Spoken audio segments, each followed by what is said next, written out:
Hello my dear student, मैं मनोज शर्मा आपके अपने YouTube channel maths planet institute पर आपका हार्दिक स्वागत करता हूं।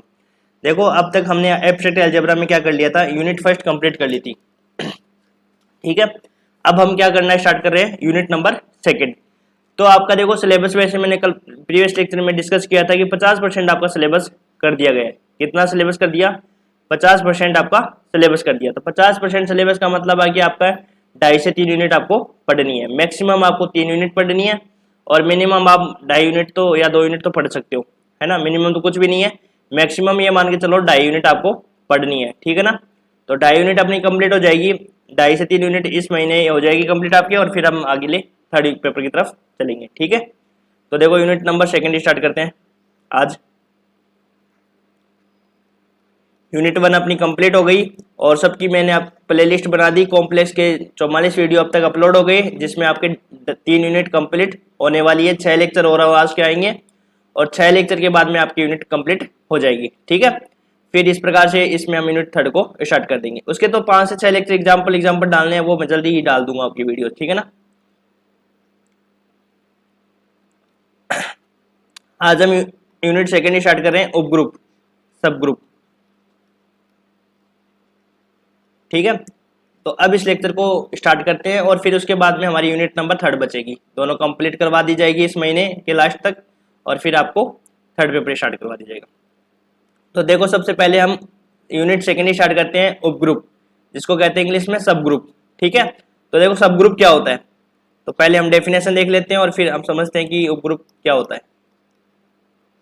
और जिन्होंने अभी तक हमारा चैनल सब्सक्राइब नहीं किया, वो चैनल को सब्सक्राइब कर ले, जिससे कि आपको जो वीडियोज आए उन वीडियोज का नोटिफिकेशन आपको प्राप्त हो जाए। ठीक है, तो देखो उप ग्रुप, सब ग्रुप अपन पढ़ रहे हैं, तो सब ग्रुप क्या होता है पहले डेफिनेशन लिख लेते हैं और फिर मैं आपको समझाता हूं।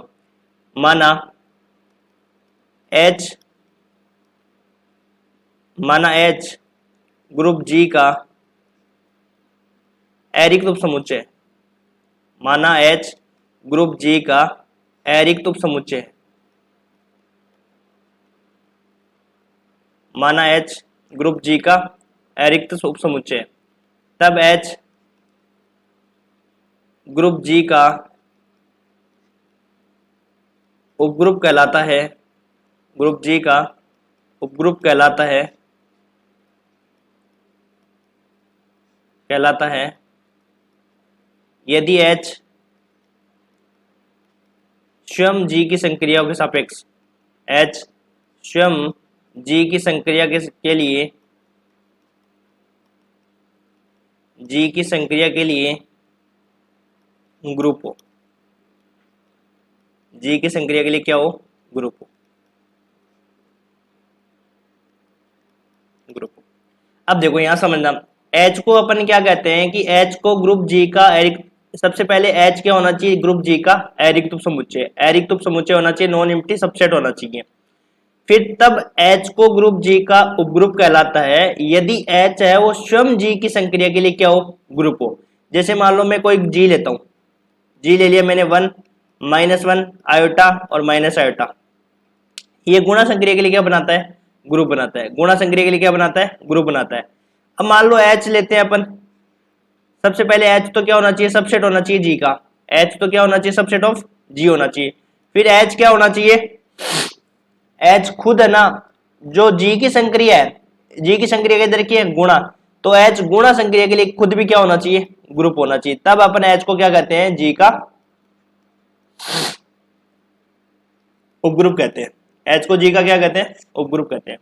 एच को जी का उपग्रुप कब कहेंगे बताओ? डेफिनेशन भी एग्जाम में कभी कभी आती है कि एच है वो, भाई उपग्रुप की परिभाषा लिखो, तो उपग्रुप की परिभाषा में आपको क्या लिखना है कि सबसे पहले एच तो क्या होना चाहिए? जी का नॉन एम्प्टी सबसेट होना चाहिए। ठीक है, एच है वो जी का क्या होना चाहिए? नॉन एम्प्टी सबसेट होना चाहिए। फिर एच क्या करना चाहिए? जी की संक्रिया, जी की जो भी संक्रिया दे रखी है, जी की क्या संक्रिया दे रखी है इसमें? गुणा संक्रिया। तो गुणा संक्रिया के लिए एच भी क्या होना चाहिए? ग्रुप बनाना चाहिए। और ग्रुप के लिए आपको मैंने बता रखा है कि ग्रुप के लिए क्या क्या कंडीशन होनी चाहिए? समर्थता, साचर्यता, तत्समक अवयव, तत्समक अवयव और चौथा प्रतिलोम। ये 4 कंडीशन सेटिस्फाई करेगा उसको हम क्या कहते हैं, ग्रुप कहते हैं। ठीक है, तो परिभाषा क्या हो गई, परिभाषा ये हो गई कि एच है वो ग्रुप जी का क्या होना चाहिए, एरिक उपसमुच्चय। एरिक उपसमुच्चय का मतलब नॉन एम्प्टी सबसेट। दूसरी कंडीशन क्या होनी चाहिए कि एच है वो जी की जो भी संक्रिया है उस जी की संक्रिया के लिए वो भी क्या होना चाहिए, ग्रुप होना चाहिए। तब अपन एच को क्या कहते हैं, जी का उपग्रुप कहते हैं। तो सब ग्रुप किसको कहते हैं, एच है वो जी का सब ग्रुप कब कहलाता है, यदि एच है वो जी का रिक्त उपसमुच्चय हो और एच है वो जी की संक्रियाओं के सापेक्ष या संक्रियाओं के लिए खुद भी क्या होना चाहिए, ग्रुप होना चाहिए। तब भी हम एच को क्या कहेंगे, जी का उपग्रुप कहेंगे। ठीक है, तो एच के लिए आपको पता है कि एच है वो जी का उपग्रुप कब कहलाएगा कि एच है वो स्वयं जी की संक्रिया के लिए खुद क्या होना चाहिए, ग्रुप होना चाहिए। तब हम एच को क्या कहेंगे, जी का उपग्रुप कहेंगे। और प्रत्येक ग्रुप के है वो कम से कम 2 उपग्रुप होते हैं। प्रत्येक ग्रुप के कम से कम 2 क्या होते हैं, उपग्रुप होते हैं। प्रत्येक ग्रुप के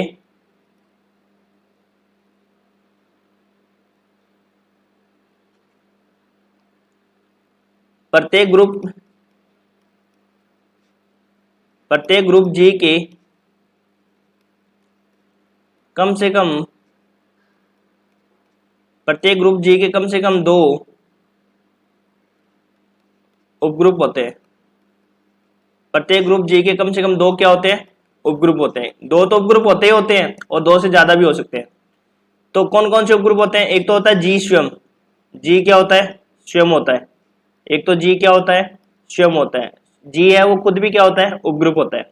और दूसरा क्या है कि जो भी संक्रिया दे रखी है उस संक्रिया का तत्सम अवयव वो भी उसका क्या होता है, उपग्रुप होता है। और इन दोनों को तो कहते हैं अनुचित,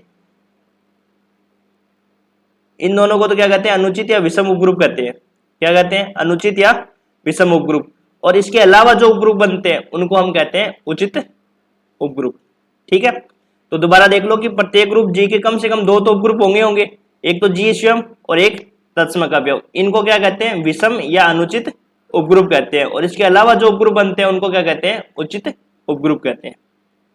तो लिख लेते हैं, देखो, जिन्हें विषम उपग्रुप कहते हैं, जिन्हें क्या कहते हैं, विषम उपग्रुप कहते हैं। और इनके अलावा जो उपग्रुप बनता है उसको हम उचित उपग्रुप कहते हैं। इनके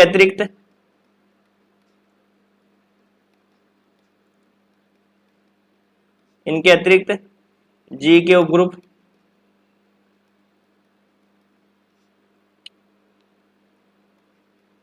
उचित उपग्रुप कहलाते हैं।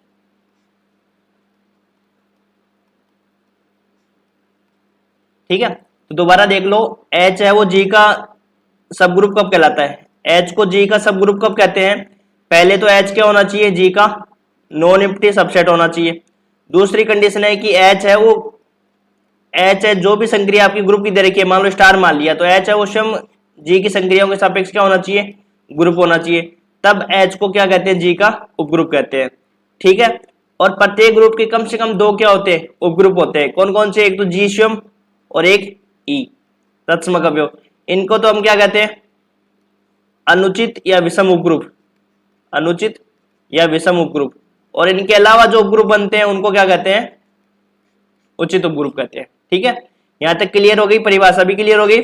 और इसके आगे जो मैंने लिखा है कि प्रत्येक ग्रुप जी के कम से कम 2 उपग्रुप होते हैं, तो वो भी आपका क्लियर हो गया। तो एक तो जी स्वयं और एक तत्सम अवयव, वो तो क्या कहलाते हैं, अनुचित या विषम उपग्रुप। और इनके अलावा जो होते हैं वो कौन से होते हैं, उचित उपग्रुप कहलाते हैं। ठीक है, यहां तक क्लियर है। जैसे फॉर एग्जांपल की बात करते हैं, जैसे मान लो एक जी अपने ग्रुप दे रखा है 1, -1, आयोटा और माइनस आयोटा। गुणा संक्रिया के लिए क्या बनाता है, ये ग्रुप बनाता है। ये हमने चेक कर लिया था फर्स्ट लेक्चर में कि गुणा संक्रिया के लिए क्या बनाता है, ये ग्रुप बनाता है। ठीक है, अब इसके हम उपग्रुप की बात करते हैं, सब ग्रुप की बात करते हैं। इसके सब ग्रुप क्या होंगे, सब ग्रुप क्या होंगे इसके। तो सबसे पहला जो सब ग्रुप बनेगा वो तो क्या बनेगा, मैंने बताया था कि प्रत्येक ग्रुप जी के कम से कम 2 उपग्रुप होते हैं। एक तो जी स्वयं होता है, तो पहला सब ग्रुप तो बनेगा आपका जी खुद। दूसरा क्या बनेगा, दूसरा बनेगा तत्समक अवयव। तो गुणा संक्रिया तत्समक अवयव क्या होता है, 1, तो ये 1 बनेगा आपका दूसरा सब ग्रुप। इसके अलावा भी एक बनेगा, वो मैं आपको बताऊंगा किस प्रकार से बनेगा। अभी तो आप ये देख लो कि इसका एक सब ग्रुप और बनेगा 1 और -1। ये बनेंगे आपको सब ग्रुप। ठीक है, तो एक तो बनेगा जी स्वयं एक तत्सम का अवयव और एक बनेगा 1 - 1। अब देखो इसको इन दोनों को तो क्या कहेंगे, इन दोनों को तो कहेंगे विषम उपग्रुप। इन दोनों को क्या कहेंगे, विषम उपग्रुप। और इसको क्या कहेंगे, उचित उपग्रुप। इसको क्या कहेंगे हम, उचित उपग्रुप कहेंगे। ठीक है, समझ में आ गया कि जी हमने एक ग्रुप लिया है जिसमें क्या है 1 - 1 आयोटा माइनस आयोटा गुणा संक्रिया के लिए ग्रुप बनाता है और उसके उपग्रुप होंगे H1 जी। पहला तो हो गया उपग्रुप क्या जी, दूसरा हो गया तत्सम का अवयव, तीसरा हो गया आपके पास 1 - 1। तो ये ऊपर वाले दो तो क्या हो गई विषम उपग्रुप और जो नीचे वाला है वो क्या बन गया आपका उचित उपग्रुप। ठीक है, समझ में आ गया आपके यहां तक। अब देखो एग्जाम्पल नंबर 2 की बात करते हैं। ये बनाना बताऊंगा मैं किस प्रकार से बनेंगे आपके सब ग्रुप। एग्जाम्पल 2, इसमें देखो क्या होगा, एग्जाम्पल 2 में एक ग्रुप ले रहे हैं जी जेड प्लस, एक ग्रुप ले रहे हैं क्या जेड प्लस। ठीक है, ये हमने क्या ले लिया, एक ग्रुप में लिया। तो ग्रुप तो आपका समुच्चय तो क्या है जेड और संक्रिया क्या है प्लस संक्रिया। तो उपग्रुप क्या क्या होंगे इसके, H1। H1 क्या हो जाएगा अपने पास जी, H1 तो क्या हो जाएगा, आपको पहले बताया था कि जी स्वयं होना चाहिए, जी स्वयं होगा। दूसरा सब ग्रुप क्या बनेगा इसका तत्सम का अवयव, तो जी प्लस संक्रिया तत्सम का अवयव क्या होता है 0। फिर H3 ये क्या बनेंगे 2Z प्लस, ये भी बनेगा इसका सब ग्रुप। H4 3Z प्लस 4 और H5 NZ, ये भी आपका क्या बनेगा सब ग्रुप बनेगा, ये भी आपको क्या बनेगा सब ग्रुप बनेगा।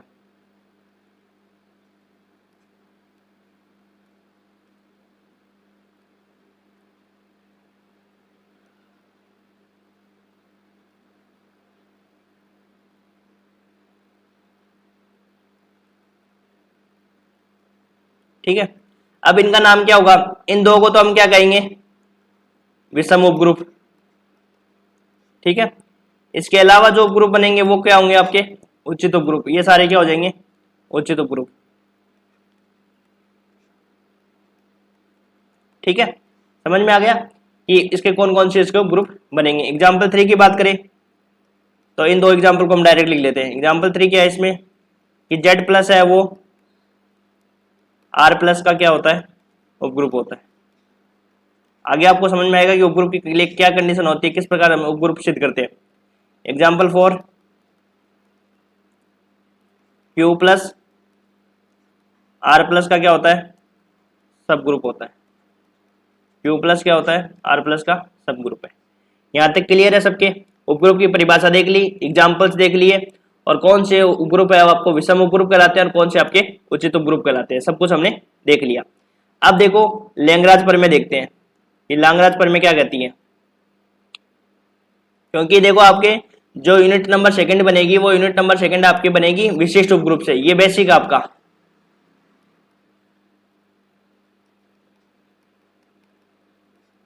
लैंग्राज प्रमेय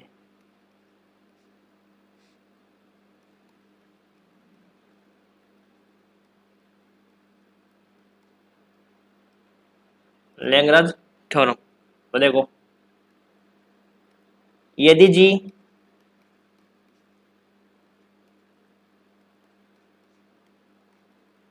यदि जी परिमित ग्रुप है,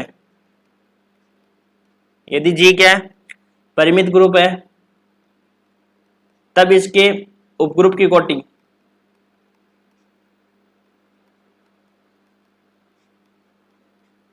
तब इसके उपग्रुप की कोटि ग्रुप की कोटि की भाजक होती है।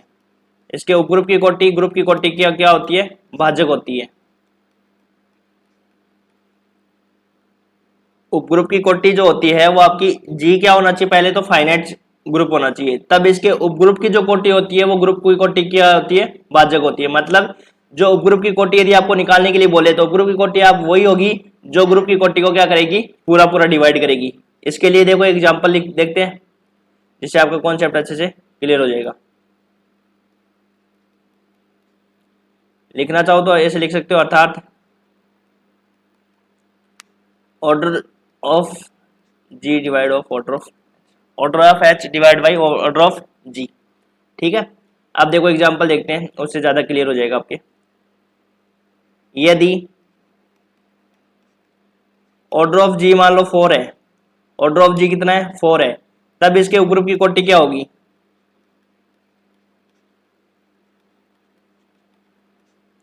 तब इसके ऊपर की कोटि नहीं होगी। इनमें से कौन सी है वो ऊपर की कोटि नहीं होगी? आपको पता है कि लैग्रेंज पर में क्या कहती है कि ग्रुप की कोटि जो होती है, उपग्रुप की जो कोटि होती है वो ग्रुप की कोटि की क्या होती है? भाजक होती है। मतलब ये है कि ग्रुप की जो उपग्रुप की कोटि है वो ग्रुप की कोटि से पूरी पूरी डिवाइड होती है। तो बताओ कौन कौन सी नहीं, इसमें ग्रुप की कोटि नहीं होगी? 1 2 3 और 4, नन ऑफ दीज। तो बताओ, आपको मैंने बताया कि order of G, order of H है वो divide by order of G, मतलब उसके उपग्रुप की कोटि है वो ग्रुप की कोटि क्या होती है? भाजक होती है। तो बताओ 1 का भाग 4 में देंगे तो जाए आराम से जाएगा भाग 4, 2 का भाग 4 में चला जाएगा, पर 3 का भाग 4 में नहीं जाएगा, तो ये उपग्रुप की कोटि नहीं होगी। आपको इसने बोला कि ग्रुप की कोटि इनमें से कौन सी नहीं होगी, तो आपको पता है कि जो उपग्रुप की कोटि होती है वो ग्रुप की कोटि की भाजक होती है। मतलब जो उपग्रुप की कोटि होती है वो ग्रुप की कोटि से डिवाइड होगी, तो 1 भी 4 से डिवाइड हो जाएगा, 2 भी डिवाइड हो जाएगा, 3 डिवाइड नहीं होगा, तो 3 इसकी कोटि नहीं हो सकती है। ठीक है, तो ये लैग्रेंज प्रमेय होती है। लैग्रेंज प्रमेय कहती है कि जो उपग्रुप की कोटि होती है वो ग्रुप की कोटि की क्या होती है? भाजक होती है। तो हमने ये देख लिया कि इसमें से कौन सी उपग्रुप की कोटि नहीं होगी।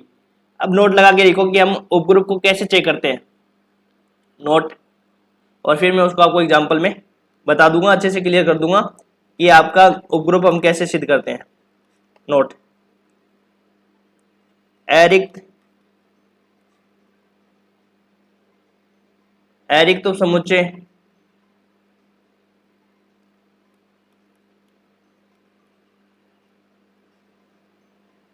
एरिक्ट समुच्चय एरिक्ट समुच्चय एच, एरिक्ट समुच्चय एच ग्रुप जी का उपग्रुप होगा यदि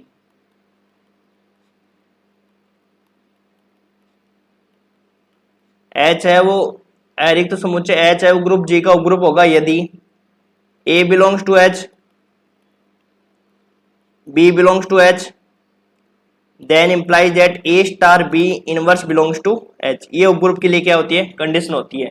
कोई भी एच है वो ग्रुप जी का उपग्रुप कब होगा? तब होगा A belongs to H, B belongs to H, then implies that A star B का इनवर्स बिलोंग्स टू एच होना चाहिए। यदि मैं इसके एग्जाम्पल की बात करूं जिससे कि आपका कंप्लीट अच्छे से क्लियर हो जाए चीजें, तो देखो क्या एग्जाम्पल होगा इसका कि मान लो मैंने एक जी का ले लिया 1 -1 आयोटा और माइनस आयोटा, ये मैंने मान लिया ग्रुप मान लिया। ठीक है, और एक एच मेरे को बताना था कि 1 और -1। अब आपने जो हमने पहला एग्जाम्पल देखा था यही तो देखा था कि एच का जो तीसरा वाला जो सबसेट था वो तीसरा वाला सबसेट क्या था अपने पास? 1 -1 था ना। अब अपन ये चेक करते हैं कि ये एच है वो इसका जी का उपग्रुप होगा या नहीं होगा। तो चेक करना मैं आपको बता रहा हूं। तो मैंने आपको देखो क्या बताया, एक बार दोबारा रिपीट कर देता हूं कि जो H है वो ग्रुप जी का उपग्रुप होने के लिए कंडीशन क्या होती है कि A belongs to H, B belongs to H। मतलब उस H से अपन क्या करते हैं? 2 अवयव लेते हैं, फिर then implies that A star B का इनवर्स बिलोंग्स टू H। ध्यान रखना B का इनवर्स है, ध्यान रखना A star B inverse belongs to H होगा। तो देखो मान लो मैं इसको H से मेरे को क्या करना है कि उपग्रुप बताना है, तो इससे 2 अवयव ले लिए मैंने। एक तो ले लिया क्या 1 बिलोंग्स टू H, एक बार ले लिया मैंने -1 बिलोंग्स टू H। 2 अवयव है और दोनों अवयव ले लिए। ठीक है, फिर implies that A star B का इनवर्स, तो 1 स्टार, स्टार की जगह संक्रिया गुणा दे रखी है आपको, तो 1 गुणा, क्योंकि ये गुणा संक्रिया के लिए ग्रुप बनाता है ना, तो 1 इंटू -1 की पावर -1, -1 की पावर -1, और -1 की पावर -1 क्या होता है? तो यही तो हो जाएगा -1 ही तो हो जाएगा भाई, -1 की पावर 1 तो -1, और -1 को गुणा करेंगे तो क्या आ जाएगा? -1। और ये अवयव किसका आना चाहिए? इसमें से आना चाहिए, एच में से, और -1 है वो एच से बिलोंग कर रहा है, तो इसका मतलब एच जी का क्या हो जाएगा, इंप्लाइज दैट एच जी का उपग्रुप होगा। ये कंप्लीट हो गया आपको अच्छे से कि अपने को जिसको उपग्रुप सिद्ध करना होता है उससे अपन क्या करते हैं, दो अवयव लेते हैं और फिर ए स्टार बी का इनवर्स निकालते हैं, और ए स्टार बी इनवर्स भी किससे बिलोंग करना चाहिए, एच से बिलोंग करेगा, तभी उसको एच को क्या करेंगे, जी का उपग्रुप बताएंगे। अब देखो हमने जितना आपने पढ़ लिया उसको मैं रिपीट कर देता हूं, फिर हम आगे चलेंगे नए टॉपिक पे, सहसमुच्चय। ठीक है, उसको मैं एक बार रिपीट कर देता हूं एक बार अच्छे से नॉर्मली। सबसे पहले मैंने बताया कि एच है वो जी का उपग्रुप कब कहलाता है, एच है वो जी का उपग्रुप कब कहलाता है। सबसे पहली पॉइंट था कि एच है वो जी का क्या होना चाहिए, सबसेट होना चाहिए, नॉन एम्प्टी सबसेट होना चाहिए। फिर एच है वो जी की जो भी संक्रिया है, स्टार हो प्लस हो, जो भी संक्रिया दे रखी है, उस प्लस संक्रिया स्टार संक्रिया के लिए क्या होना चाहिए, वो खुद ग्रुप होना चाहिए। ठीक है, ग्रुप होना चाहिए, तब हम एच को जी का क्या कहते हैं, उपग्रुप कहते हैं। फिर हमने देखा था कि प्रत्येक ग्रुप जी के वो कम से कम दो उपग्रुप तो होते ही होते हैं, कौन कौन से, पहला उपग्रुप तो क्या होता है, जी स्वयं होता है, और दूसरे तो क्या होता है, तत्समक अवयव। और इसके अलावा जो भी उपग्रुप बनते हैं, इसके अलावा जो भी उपग्रुप बनते हैं उनको क्या कहते हैं, इनके अलावा जो भी बनते इनको तो कहेंगे हम क्या, विषम उपग्रुप। इनको तो हम क्या कहेंगे, विषम उपग्रुप, और इनके अलावा जो बनेंगे उनको क्या कहेंगे, उचित उपग्रुप। यहां तक क्लियर है, यहां तक क्लियर है। फिर हमने देखा था कि एच है वो जी का उपग्रुप होने के लिए क्या कंडीशन होती है, A belongs to H, B belongs to H, और ए स्टार बी का इनवर्स भी करने पर क्या आना चाहिए, एच का अवयव आना चाहिए। ये कंडीशन होती है उपग्रुप सिद्ध करने के लिए। ठीक है, जिस प्रकार ग्रुप सिद्ध करने के लिए चार कंडीशन होती है, उसी प्रकार उपग्रुप सिद्ध करने के लिए कंडीशन होती है। फिर मैंने देखा था लांगराज प्रमेय, लांगराज प्रमेय क्या कहती है कि जो उपग्रुप की कोटि होती है, उपग्रुप की कोटि जो होती है वो ग्रुप की कोटि की क्या होती है, भाजक होती है। मतलब उपग्रुप की कोटि क्या करती है, ग्रुप की कोटि को पूरा पूरा डिवाइड करती है। तो फिर हमने एग्जांपल देखा था कि order of G equal to 4 है, तो इसमें से उपग्रुप की कोटि कौन सी नहीं हो सकती, तो 1 भी डिवाइड करता है जी को, भाई जी की जो कोटि है 4, तो 1 डिवाइड करता है 4 को, 2 भी डिवाइड करता है 4 को, लेकिन 3 डिवाइड नहीं करता 4 को, 3 क्या नहीं करता, डिवाइड नहीं करता 4 को। तो 3 डिवाइड नहीं करने के कारण उपग्रुप की कोटि इनमें से कौन सी नहीं होगी, 3 नहीं होगी। तो इतना हमने क्या देख लिया, उपग्रुप देख लिया था। अब जो अपना अगला टॉपिक है वो क्या है, सहसमुच्चय। अगला टॉपिक जो है अपना है वो सहसमुच्चय कोसेट्स। ये देखो बेसिक्स है, आपके जो इंपॉर्टेंट जो क्वेश्चन जहां से बनेंगे वो आपके विशिष्ट उपग्रुप से बनेंगे, क्योंकि आपके सिलेबस में विशिष्ट उपग्रुप दे रखा है और ये अथवा का पोर्शन है, तो बस सिर्फ विशिष्ट उपग्रुप समझने के लिए आपको उपग्रुप समझना जरूरी है। क्यों, क्योंकि पहले ग्रुप बनता है, फिर उपग्रुप बनता है, फिर विशिष्ट उपग्रुप बनता है, और विशिष्ट उपग्रुप के बाद में क्या बनता है, विभाग ग्रुप बनता है। तो ये चीजें क्या होती है, आपस में कनेक्टेड होती है, इसलिए विशिष्ट उपग्रुप पढ़ने से पहले आपको उपग्रुप पढ़ना पड़ेगा, और उपग्रुप पढ़ोगे तो ही विशिष्ट उपग्रुप समझ में आएगा, और विशिष्ट उपग्रुप पढ़ोगे तभी आपको क्या समझ में आएगा, विभाग ग्रुप जो आपके सिलेबस में है। तो वहां से आपका इक्वेशन कंप्लीट बनेगा। तो यूनिट 2 अपन के कम से कम 10 से 12 लेक्चर में कंप्लीट होने वाले हैं, और फिर क्या करेंगे, यूनिट नंबर 3 स्टार्ट कर देंगे। तो ये मान के चलो आपका सिलेबस जल्दी कंप्लीट करवाने की कोशिश करूंगा, आप बस पढ़ने पे फोकस करो। सिलेबस की टेंशन मुझे है, आपको सिर्फ पढ़ने की टेंशन है। आप बस वीडियो को जल्दी से जल्द आप कंप्लीट करो अपना सिलेबस, और फिर उनको रिवाइज करो। सहसमुच्चय,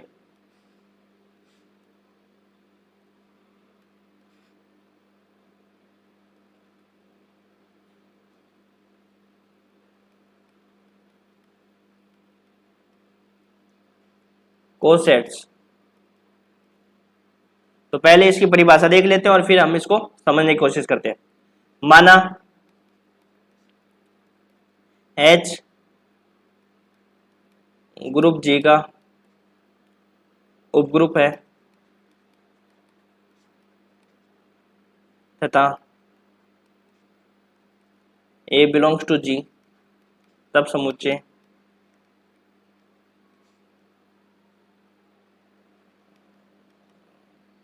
ए H equal to small a H, H belongs to, ये आपका होता है वाम सहसमुच्चय। अभी समझाऊंगा मैं, देखो सारी चीजें, पहले परिभाषा लिख लो आप।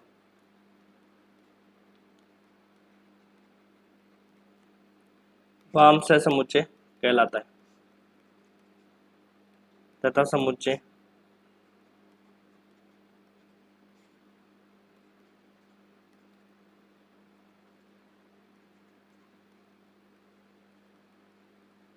एच बराबर जी में एच का, और फिर हम देखेंगे कि सहसमुच्चय कैसे निकालते हैं, वो सारी चीजें देखेंगे हम।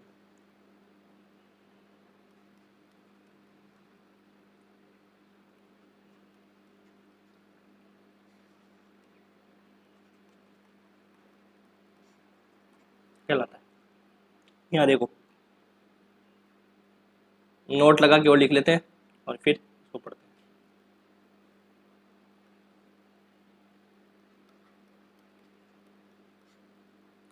यदि मान लो जी है वो क्रम इनमें ग्रुप हो, यदि जी क्या हो, क्रम इनमें ग्रुप हो,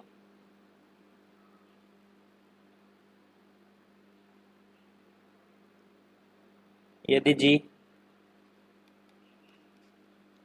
क्रम इनमें या आबेली ग्रुप,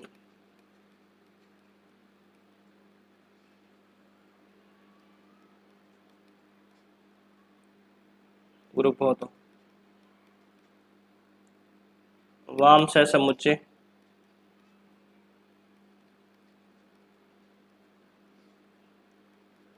दक्षिण सहसमुच्चय के बराबर होता है।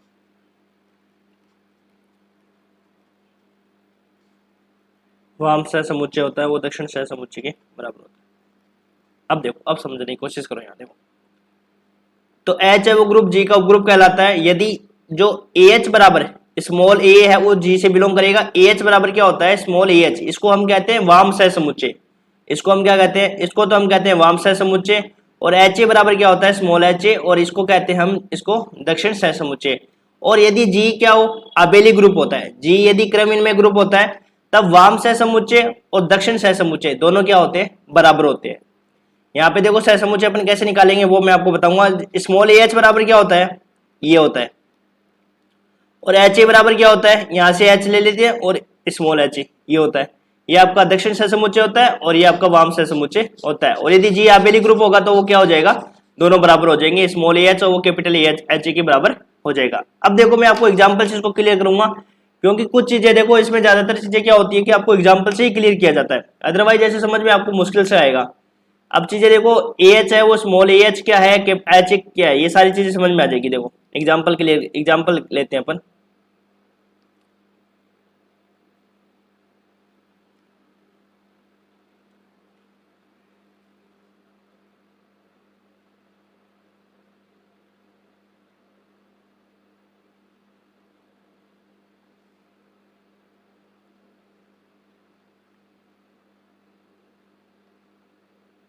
देखो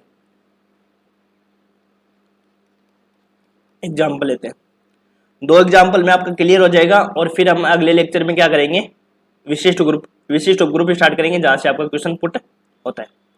तो देखो एग्जाम्पल 1, एक ग्रुप ले लिया हमने क्या, 1 -1 आयोटा और माइनस आयोटा, ये गुणा संक्रिया के लिए क्या बनाता है, ग्रुप बनाता है। और एच हमने क्या ले लिया, उपग्रुप ले लिया 1 और -1। अपने को क्या निकालना है, सहसमुच्चय निकालना है, जी के सहसमुच्चय। तो देखो जी का सहसमुच्चय निकालेंगे, जी का क्या निकालेंगे, सहसमुच्चय।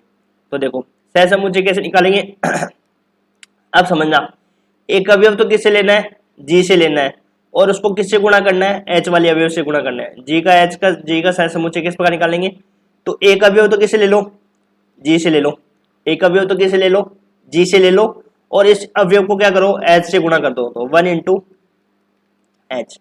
तो 1 से गुणा करेंगे तो देखो 1 से गुणा करेंगे तो क्या हो जाएगा, 1 और -1, वापस क्या आ गया, एच आ गया ना, ठीक है। इसी प्रकार क्या करेंगे, फिर -1 से गुणा करेंगे तो -1 बिलोंग्स टू एच, -1 × एच, तो ये हो जाएगा -1 से इसको गुणा करेंगे इसको, तो ये हो जाएगा -1 और ये हो जाएगा +1।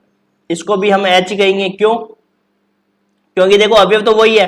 अब देखो अब ये समझ में आएगा, यहाँ पे इसको तो हम क्या कहते हैं, वाम सहसमुच्चय, और इसको हम क्या कहते हैं, दक्षिण सहसमुच्चय, दोनों बराबर तो आई, क्यों, क्योंकि जी क्या दे रखा है, ये जो ग्रुप आपको दे रखा है, ये ग्रुप आपको पता है आबेली ग्रुप है, हमने सिद्ध किया था ना। तो यदि जी आबेली ग्रुप होता है ना, तब क्या होता है कि 1 -1 लिखो चाहे -1 1 लिखो, दोनों बराबर ही होते हैं, एच ही होते हैं। तो ये तो होता है वाम सहसमुच्चय और ये हो जाएगा आपका दक्षिण सहसमुच्चय। तो वाम सहसमुच्चय और दक्षिण सहसमुच्चय यदि जी आबेली ग्रुप होता है तब दोनों बराबर होता है। तो 1 -1 लिखो चाहे -1 1 लिखो, दोनों एच के बराबर ही होंगे। ठीक है, फिर आयोटा से गुणा करो, आयोटा बिलोंग्स टू जी, तो आयोटा से गुणा करेंगे एच को, तो ये हो जाएगा आपके पास क्या, आयोटा और माइनस आयोटा, ये आपका क्या हो जाएगा, एच आयोटा के बराबर।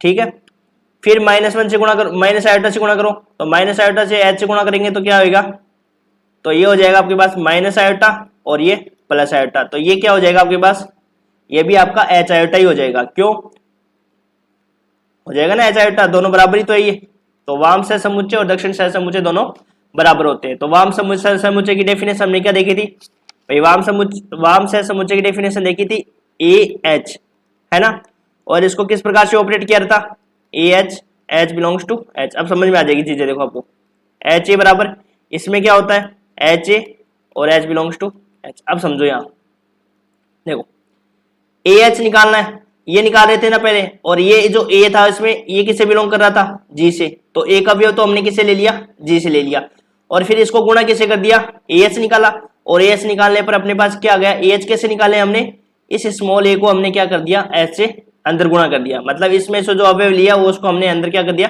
गुणा कर दिया, तो ये हमारे पास आ गया ये एच। ठीक है, इसी प्रकार क्या किया, फिर एच ए निकाला, एच ए कैसे निकाला भाई, एच ए और ए एच दोनों क्या होंगे, बराबर होंगे, और फिर -1, इस प्रकार से -1 का क्या, फिर आयोटा का, और फिर माइनस आयोटा का, तो इस प्रकार से ये सारे अवयव अपने आ गए। तो वाम सह समुच्चय और दक्षिण सह समुच्चय कब बराबर होंगे, जब जी क्या होगा, आबेली ग्रुप होगा। अब क्लियर होगी डेफिनेशन। तो सह समुच्चय कौन कौन से हो गए, एच और एच आयोटा, दोनों जो डिफरेंट डिफरेंट होंगे ना उनको सह समुच्चय में काउंट करेंगे, सेम वाले को काउंट नहीं करेंगे, ध्यान रखना।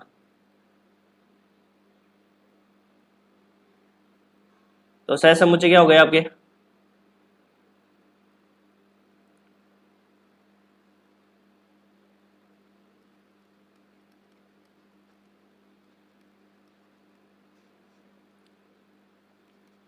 सह समुच्चय को जी अपॉन एच से व्यक्त करते हैं, तो इसमें सह समुच्चय हो गए एच और एच आयोटा।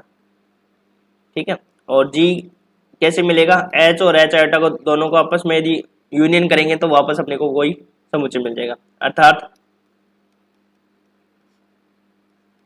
डायरेक्ट भी बताऊंगा कि मैं कितने सह समुच्चय इसके बनेंगे, वो डायरेक्ट बताऊंगा मैं आगे लास्ट में। एक चीज बताऊंगा कि order of G divide by order of H, order G को डिवाइड करता है तो इसके सह समुच्चय कितने आएंगे वो भी मैं आपको बताऊंगा। ग्रुप जी को सह समुच्चय के संघ के रूप में लिखा जा सकता है।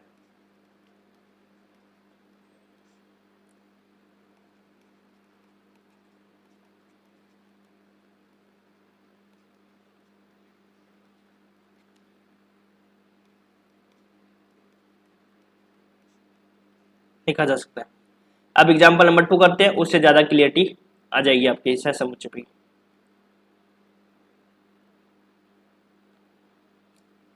एग्जाम्पल नंबर जी, हमने एक ग्रुप लिया जेड एट और प्लस एट। अब आपको पता है कि जेड एट में कौन से अवयव होंगे, 0 1 2 3 4 5 और 6 और 7, 7 तक होंगे। एट होते हैं तो वापस क्या हो जाता है 0, क्योंकि प्लस मोडुलो संक्रिया है ना ये। तो फिर एच में एच हमने ले लिया 0 और 4। ठीक है, अब इसके क्या बनाओ, सह समुच्चय बनाओ।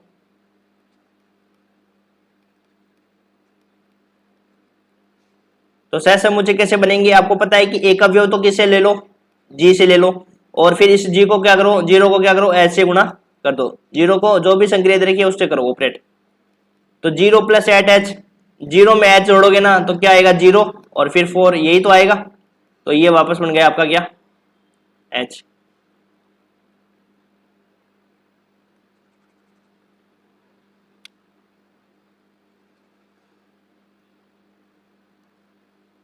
तो 0 को हमने क्या किया, इसमें ऐड कर दिया, तो ये बन गया आपका बस h ही बन गया। फिर हमने क्या किया, 1 को g से ऑपरेट कराया, तो 1 में जोड़ो, 1 जोड़ो h में, तो 1 जोड़ोगे तो क्या मिलेगा 1 और 5। तो ये क्या मिला अपने को, ये मिला अपने को h में हमने क्या किया +1 ऐड किया। चाहे ऐसे निकालो 1 + 8h लिख लो, चाहे h + 8 + 1 लिख लो, एक ही बात है। तभी तो कह रहा हूँ ना, वाम सह समुच्चय दक्षिण सह समुच्चय के बराबर होता है, इस पर लिए होता है। 2 जोड़ो, फिर 2 जोड़ोगे तो 2 और 6, इसको हम क्या लिख सकते हैं h8 + 2, फिर 3 तो 3 जोड़ोगे तो क्या आएगा 0, भाई सॉरी 3 जोड़ोगे तो 3 आएगा ना इसमें,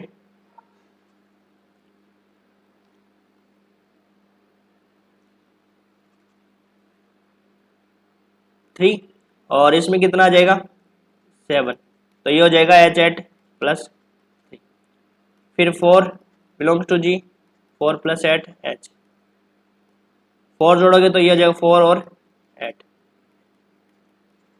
H8 प्लस 4।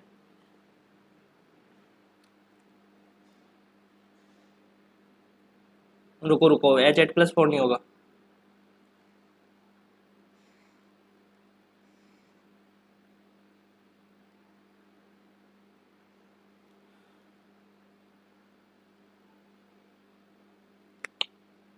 देखो 4 जोड़ो, तो इसमें 4 जोड़ेंगे तो क्या आएगा, इसमें तो आ जाएगा 4 और इसमें क्या आ जाएगा 8, और 8 आते ही आपको पता है कि 0 आ जाता है, 8 आते ही तो यही तो प्लस 8 मॉडुलो संक्रिया है। प्लस 8 मॉडुलो संक्रिया क्या होती है, ये बताई थी ना, प्लस 8 मॉडुलो संक्रिया क्या होती है, यदि ए और बी का सम करे और सम 8 से कम आता है तब तो क्या लिखते हैं, वही नंबर लिखते हैं, और यदि 8 या 8 से बड़ा आता है तब क्या करते हैं, 8 ए प्लस बी में क्या करते हैं, 8 का भाग देने पर शेषफल, भाग देने पर शेषफल लिखते हैं, ये तो लिखते हैं हम। तो देखो 4 4 8 हो गए, 8 में 8 का भाग देंगे तो शेषफल कितना आ जाएगा 0, और 4,0 लिखो चाहे 0,4 लिखो, ये तो हो गया वाम सहसमुच्चय और ये हो गया आपका दक्षिण सहसमुच्चय, तब भी क्या हो जाएगा H। फिर हम जैसे जैसे आगे लिखते जाएंगे वैसे वैसे क्या हो जाएंगे, रिपीट होते जाएंगे, H आने लगे ना, तो देखो 5 प्लस 8 H, तो 5 ऐड करोगे तो यहाँ तो आ जाएगा 5 और यहाँ पे आ जाएगा 1। अब देखो ऊपर वाले 1 5 8 आ रहे हैं ना, तो ये रिपीट होने लगे, तो सहसमुच्चय कौन कौन से होंगे, सारे जो डिफरेंट डिफरेंट होंगे वो आपके सहसमुच्चय, तो ये आपके हो जाएंगे सहसमुच्चय। तो सहसमुच्चय कौन कौन से होंगे, H8 प्लस 1, H8 जो डिफरेंट डिफरेंट अवयव होंगे उनको हम क्या करेंगे, काउंट करेंगे। अब यहाँ पे लास्ट में नोट लगा के लिखो,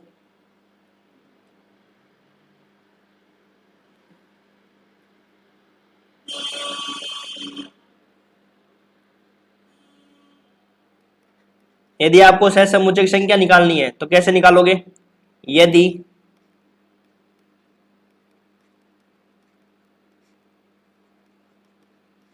G परिमित ग्रुप है तब सहसमुच्चय की संख्या,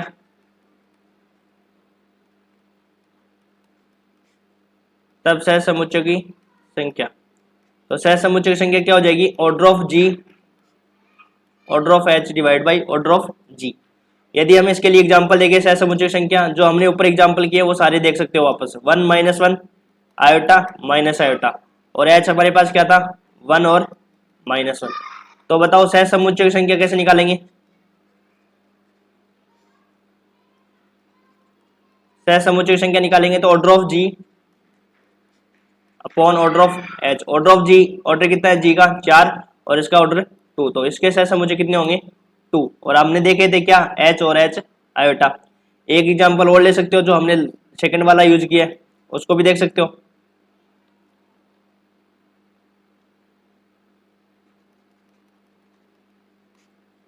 G हमने लिया था क्या Z8 प्लस 8, Z8 प्लस 8, और H हमारे पास क्या था 0 और 4, ठीक है। तो देखो यहाँ पे सहसमुच्चय की संख्या देखें तो